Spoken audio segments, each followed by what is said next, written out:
धेरै सुन्दर हुन्छ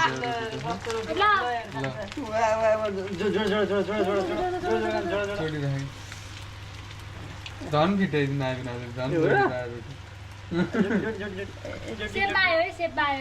अलिकति आयो जस्तो न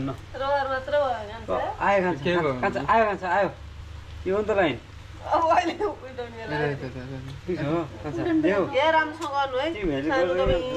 यो रोटी चाहिँ मिनादिले बनाउनु भएको उल्टा कान्छ एकतिर मात्र बिस्तारै उल्टामै कान्छ पोल्ला अझ फ्यातक्क त्यो झर्यो भने उता राम्रो चाहिँ तपाईँहरूलाई लाग्छ डढिसकेन रोटी निकाल्दै कान्छ तर निकाल्न नि मिल्दैन यत्रो ठुलो रोटी त्यसले जान्दैन जस्तो फ्यातक्क झर्छ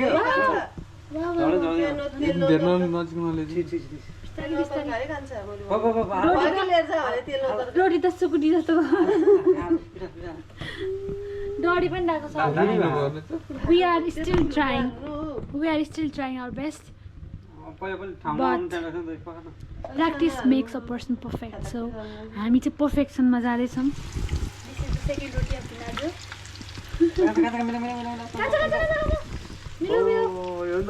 उहाँ चाहिँ रोटी मिलाउने मान्छे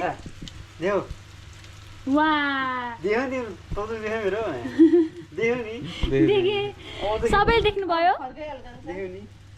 फर्कान चुडिन्छ यो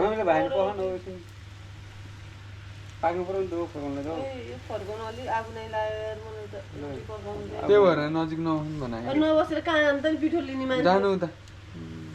तिमीहरू झन् कस्तो अल्लारे